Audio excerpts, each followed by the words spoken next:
I remember being invited by Humphrey Barclay, who you may remember, at London Weekend Television, ITV. You know, when I was first, just after I'd left Oxford, really, and he asked me to write an essay on what kind of comedy programme I would like to be involved with. And it was all tremendously pretentious stuff about the fact that, there shouldn't be a studio audience, and it should all be very, it should all be shot on location and shot on film. Desperately trying to, to get away from the traditional, simple sitcom or sketch show format that was, popular then as now. And of course, in the end, it was largely, ambitious but pretentious waffle. I mean, sometimes, when, merely trying to be original, merely because you learn to be different, doesn't always, well, rarely works, actually. I mean, sometimes it can work, but actually, if you just, try and learn from the past rather than reject it outright, can be more beneficial. Oh gosh, yes. Well, I remember, reading the scripts for the first time and them reading like a delightfully sort of, cozy feel to them instead of the extreme scale and ambition of the first series, which was, worthy. I think, in its way, it was a worthy thing to have done and experimented with. But there was always this feeling. Well, you always hoped it was going to be funny rather than you believed it was going to be funny. There was always, which was a bit nerve-wracking for everyone, not least the actors. I think part of the difficulty was that trying to be funny wasn't really what we were about in the first series. We were awfully arrogant, really. Yeah, no, it was the usual, absolutely, pretentious, bluster, formed quite a large part of it, I think. No, it is hugely ironic that having set about to make the first series of the Blackadder as unlike Fawlty Towers as we could, by the time we got to the second series and had completely rejigged it in the way that it was, we did end up with 3 sets, and something quite claustrophobic and hierarchical. So in many ways, we sort of learned the lesson of our ways, that actually our outright rejection of the traditional sitcom form, was not. There are good reasons for it, aren't there? I mean, yeah, there are good reasons why sitcoms tend to have the shape that they do.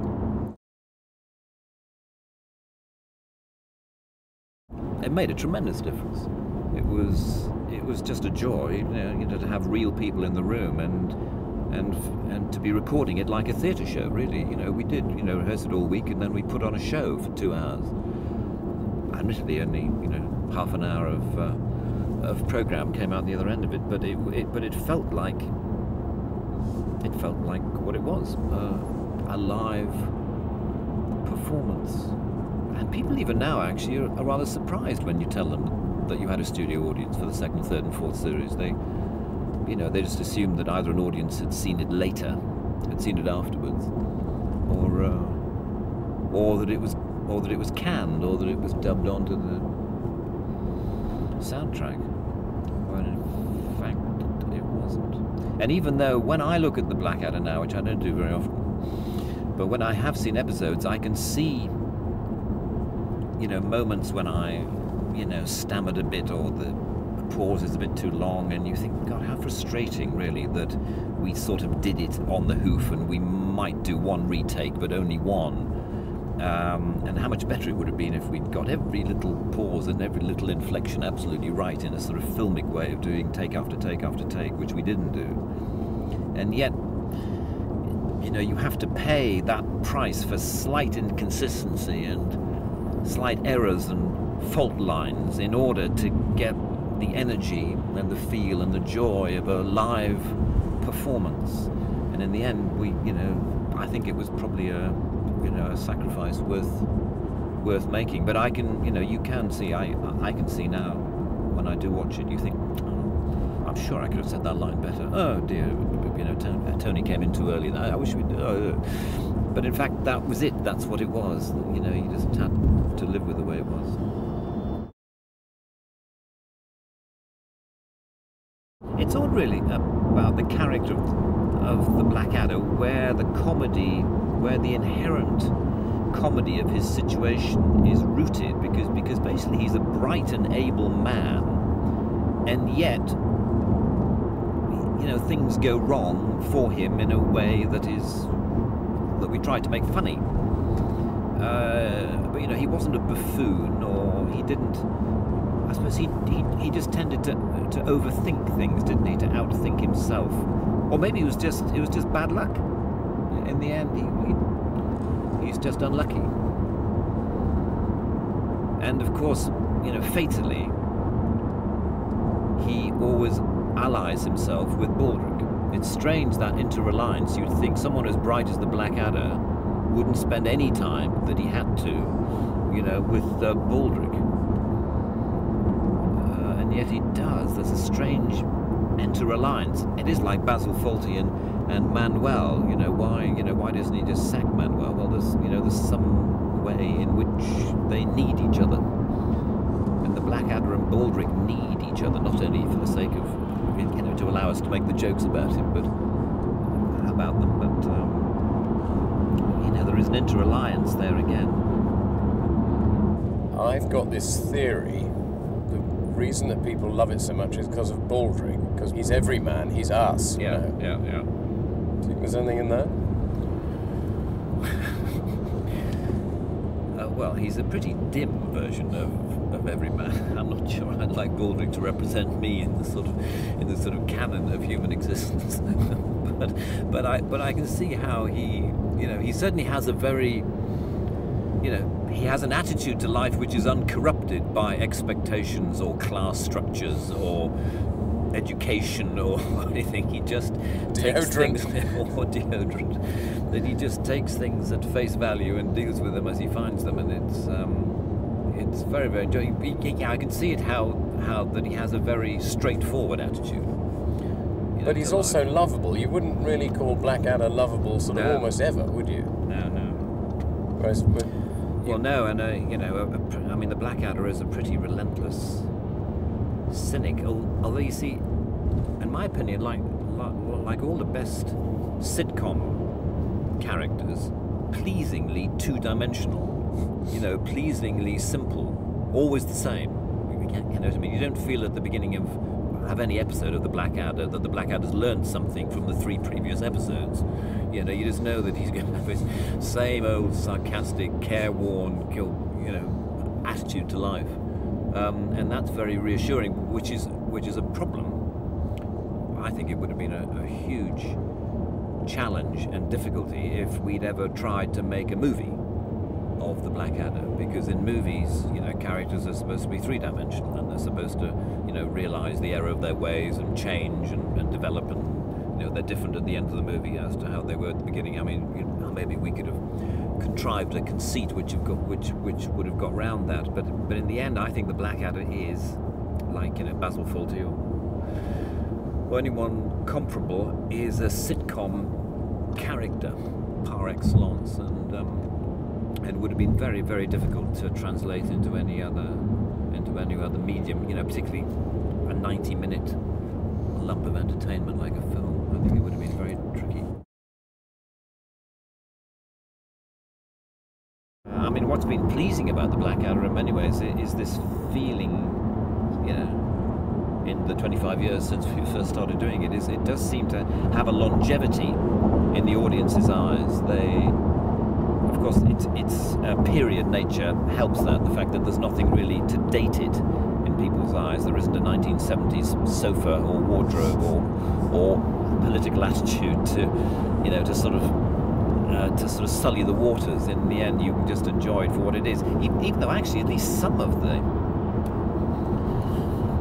you know, some of the comic attitude of the Blackadder is the fact that he was a 20th century man, really put in a period situation, wasn't he? He didn't really accurately reflect, or necessarily, you know, his time.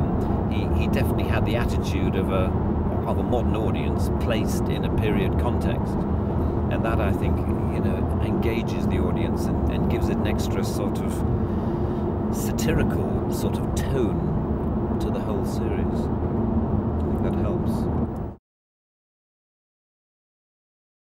Well, I do have a problem with the letter B. I do, yeah, quite often when B is followed by a vowel, you know, bubble was. I remember at school, my schoolmates getting a lot of amusement out of getting me to say the word bubble, and me going, you know, stammering it. And I remember the one we had trouble with was a Battersea Dog's Home, wasn't it? A Battersea Dog's Home, which we had a problem with in the live recording in front of the audience, and I just couldn't say. But I'm having difficulty saying it now. Battersea Dog's Home was what I was saying. And then I said, say Crufts instead. Yes, and of course, and I got the word down from the control room that I should say Crufts, which is what I did. And of course, it got this huge and totally disproportionate audience response, an absolutely astronomical laugh, because they loved the fact that I'd finally found a way round the stammer. But of course, then that laugh had to be taken out, because otherwise it would be completely incomprehensible to the listening and viewing audience. Yes, I remember that. Crufts. It was a stroke of genius from John, absolutely.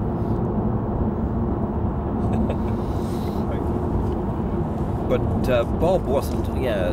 Bob wasn't an issue. For some reason, B followed by a vowel and then another consonant and nothing else after it. Bob is fine. I can say Bob as much as you like. I don't have a problem. Whereas bobble, you know, like a bobble of wool, that I would have more of a problem with. Did Richard deliberately? There was one in the Mr. Ploppy episode, wasn't there? Bibble. That just said that people put a bucket on their head and say bibble. And say bibble, yeah. You don't have a problem with bibble either, do you? I can't remember. If I try and say it now, that I do have a problem with it actually, but bibble and say bibble. Bibble. Yeah, it's a mystery, it's a mystery.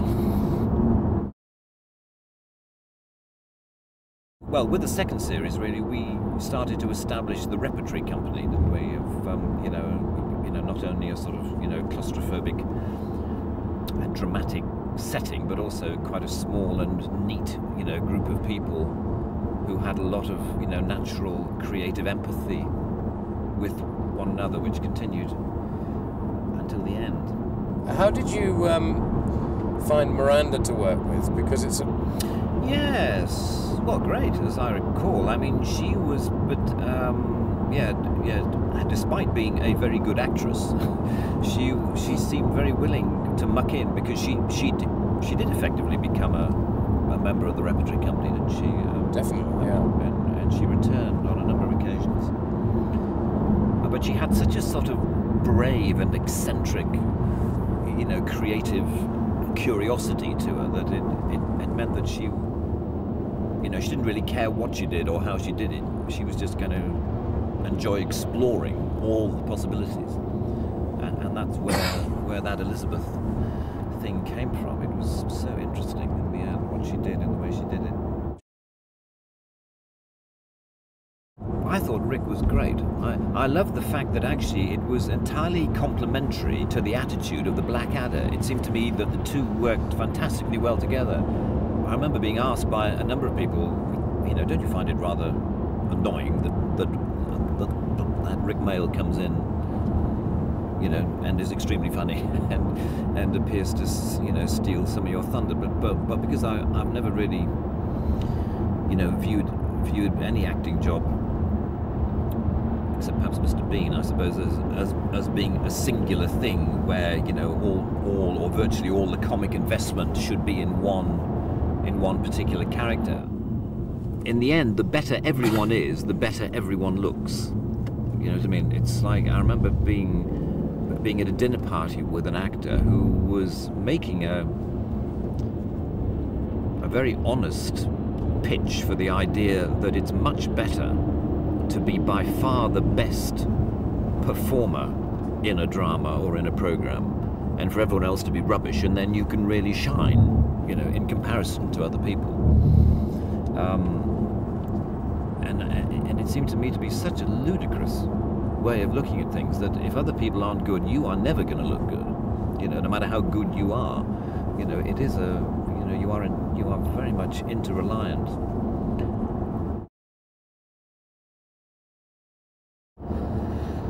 Yeah, it did seem to get more difficult as we went on. I think my overriding, you know, memory of the whole of the Blackadder canon was of it being stressful and satisfying. That's how I remember it. Well, you know, it was good having, you know, so many, you know, writers in the room, apart from the writers themselves, who were not in the room. Which, of course, but what did it result in? Yeah, I remember it being intermittently hilarious, I think is how I might describe it. But I remember long periods in which it was really not very funny at all. You know, when we got in, you know, when either individuals or as a room we just got in a bit of a slump, yeah, or a grump, and it was sometimes very difficult to drag us out of the ditch.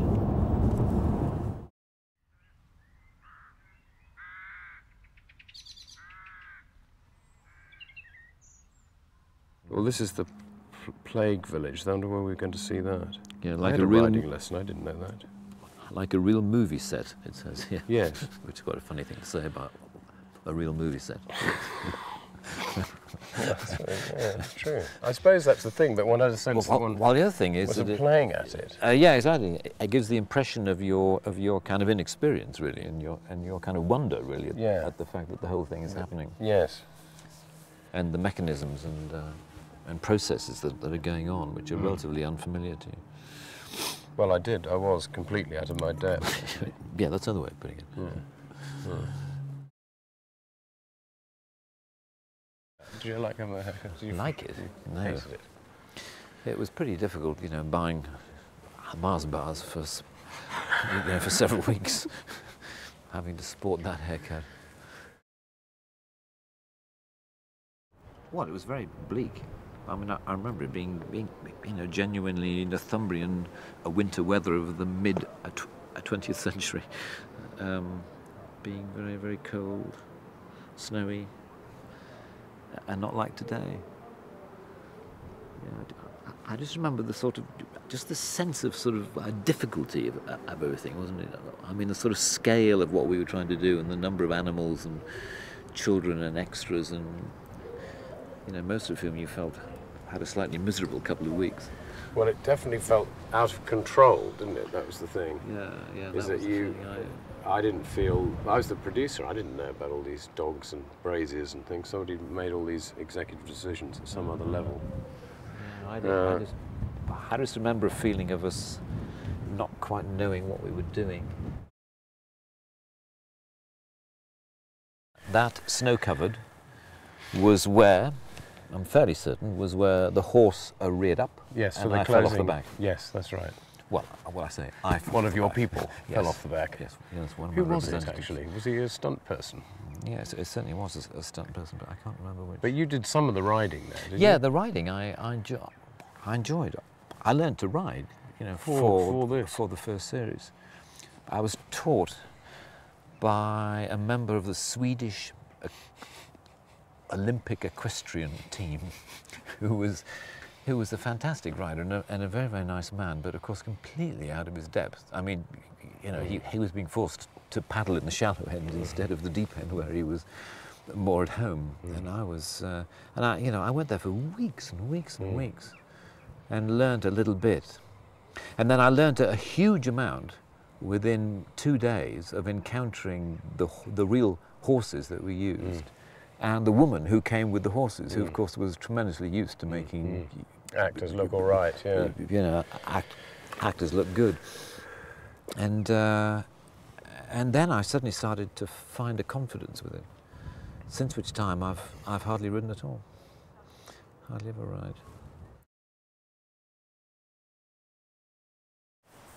Is it your masterwork, Ro? Well, it's certainly not my masterwork. I may be part of a shared work which is done very well.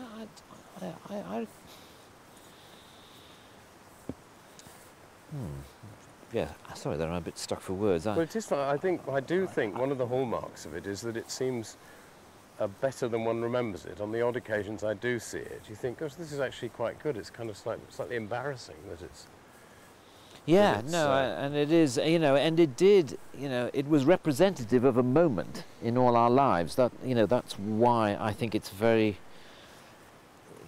you know, it's sort of futile, really, to talk about reunions or a fifth series or anything like that, because I think it represented a comedy consensus, you know, between a group of individuals at a certain time in their lives, and as soon as you talk about, as soon as you try and recreate that chemistry 5 years later, or 10 years later, or 30 years later, it's very, very difficult.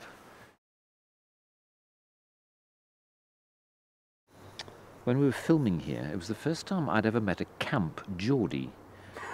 We had a dresser, you know, who looked after my clothes and wardrobe, you know, and during my childhood here in the northeast, I just remember, you know, the Geordie accent was the one that, you know, men spoke, you know, it had a natural kind of, you know, masculinity about it, you know, and suddenly you heard this man who was talking like that in the most unusual tone. It was a very, very... Go on, give us a what did he talk about then? Well, I can't remember, you know, just what dresses I do talk about, you know, just things that are quite, you know, had nothing to do with that. I can't remember. I'm sorry, I can't remember. I mean, the main thing I remember about the wardrobe was the cod piece, or the cod pieces. I remember we had increasingly ludicrous cod pieces, and trying to decide which was the best compromise that wasn't so lewd that your eyes were glued to it, you know, rather than the face of the actor the entire time when it was in the shot. And we compromised on something which actually now, when you look at it, looks still fairly extraordinary. I mean, you know, I'm not sure that you'd want to do that kind of thing now or today. No, I think in the end we were over-ambitious and slightly pretentious in our approach. So Michael Grade was right, really, to cancel the series. He was. Well, we got smacked for it. We learned our lesson, but... Yeah. But we'd already learned the lesson before they cancelled it. That was what was that I think frustrating. Is right. Yeah, I just think that the Blackadder represented a particular comedy consensus between a group of creative individuals at a particular time in their lives, and it worked extremely well. And it was just a, you know, it was just a wonderful fluke, really, that it did work so well. You know, I mean, you may say, well, you know, there are lots of talented people involved, so it was bound to be good. But as we know, that's no guarantee of success whatsoever. You know, we were just very lucky to find ourselves all together at a certain time, which was basically the 1980s, wasn't it? It was a child of the 80s, really, the Blackadder. You know, and it worked very, very well for us all. Okay. Thank you all.